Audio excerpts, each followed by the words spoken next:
Welcome back to the channel. I want to make a video about the recent, well, not so recent anymore, but the ruling for the Afroman trial that's happened.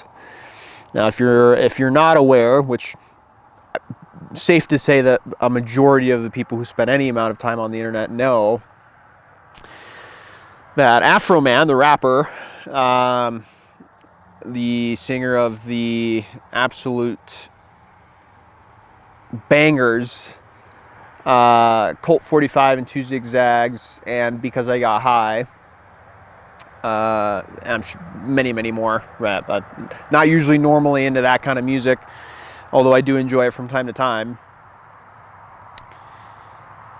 He had his house raided about, I think, 2 or 3 years ago. And the raid was done under a search warrant that basically stated, I think it was from an anonymous tip that said they were alleging that he had kidnapped victims and that he had narcotics, illegal narcotics. They raid his house. The local Adams County Sheriff in Ohio, I think is where it is, where he lives. They raid his house. And it's all on video because he had, cameras all over his house. They break his gate, his front gate, on camera. They break down his door, his front door, on camera. And they search his entire house. His living room, bathroom, kitchen, bedroom, all of that, all on video. And they find nothing. They find nothing besides $400, I believe it was, that one of the cops pocketed, as they do. And they found no drugs. And they found no kidnapping victims. Who would have thought, right? Afroman doesn't have any kidnapping victims. After that happens, he tries to go to them and say, "Hey, you guys broke some of my shit. Like, could you pay me back for my door and for my gate?" And of course they tell him to kick rocks and that's not their job and whatever. So kind of pisses him off, and as a response he basically creates a whole new album of songs where he just basically just sings about how they broke into his house, broke all his stuff, stole money from him. Oh, also disconnected his cameras as well. Because that's what you do when you're doing nothing wrong, right? You disconnect somebody's cameras. And one of the fat cops walked by, and he did a double take on a lemon pound cake sitting on the kitchen counter, and so he made a song about that, and of course making fun of the fact that the cop's fat and whatever else. But basically he does that, right? And then over the last couple years, those songs have gained in popularity, obviously, to where the cops took note of it because they argued that, oh, I had so many death threats, I've had so much stress in my life because of this book. Oh my gosh, it's so bad, it's so right? Always playing the victims. And so they decide to try and sue Afroman for defamation for making that album, for making those songs about them breaking into his house, stealing his shit, and breaking his stuff. And about 3 or 4 days ago, I think it was, or maybe 5 days at this point, and sorry for being late on this. I'm always late to late to report on this kind of stuff, but Afroman won 100%, right? There's no ifs, ands, or buts to the court ruling. He won 100%. And so now he's gonna make more music about the fact that he that he won the lawsuit. But the entire internet is just exploding about the whole thing. And I think the essence of this is the whole banality of evil type thing, right? So the guy did nothing wrong, absolutely nothing wrong. Simply asked for some compensation for just his doors, like just his front gate that they broke, and his doors and the windows and stuff that they, and of course the $400 that they stole, that they of course didn't admit to stealing, and disconnecting his cameras. That's all the stuff that he wanted compensation for, and they told him to fuck off. And his response to that was not, and of course he's a rapper, so he's gonna sing about like, oh yeah, haha, I fucked your wife or whatever. He has like a song about that.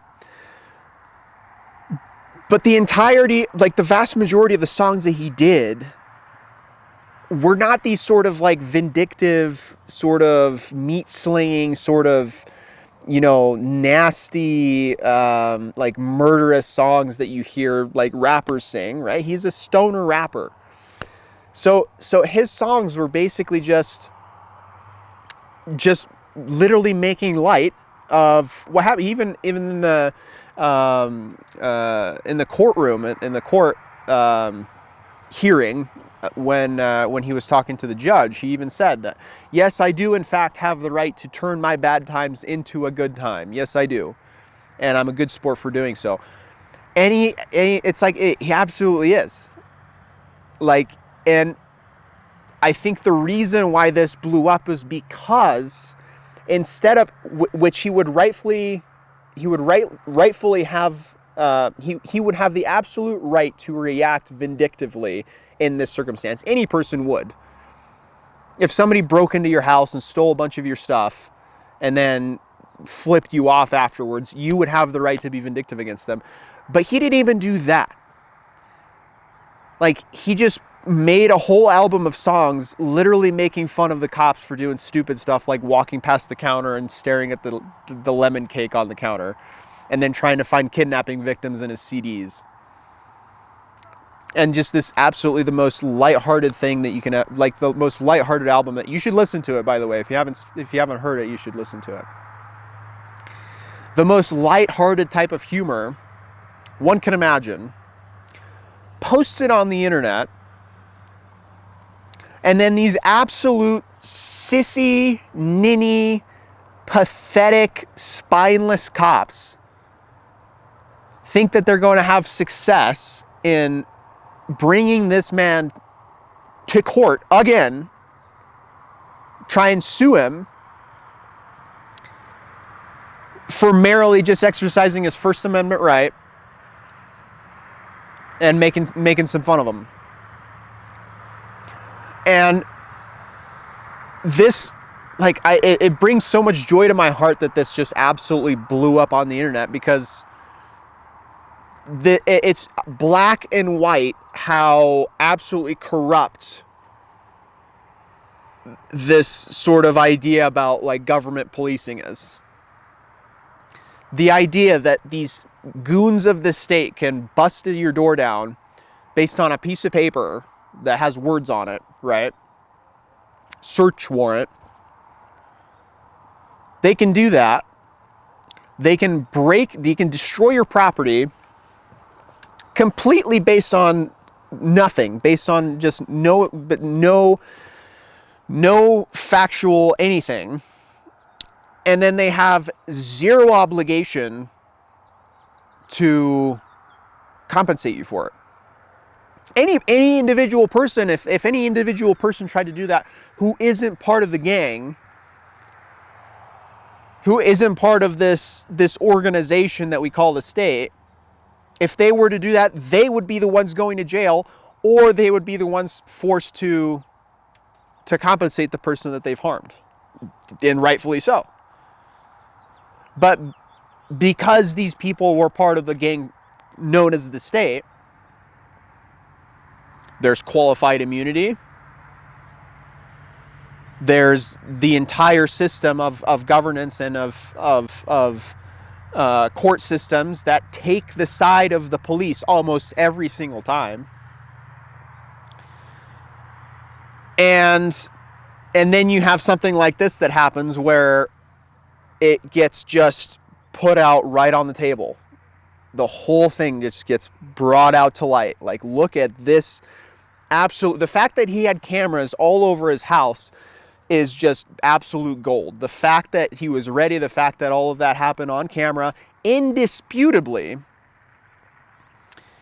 is such an absolute just golden expose of the reality of the situation that we live in.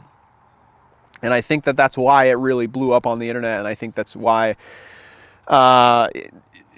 good old Afroman is having a second resurgence of his career, which absolutely great for him. I'm happy for him. I hope he keeps going. And I truly hope that this really opens people's eyes even more to the nature of course, of government in general, and of government police, because they quite literally have next to no consequences for their actions the vast majority of the time. And the more things like this happen that are brazenly put on, that are Freudian slip, right?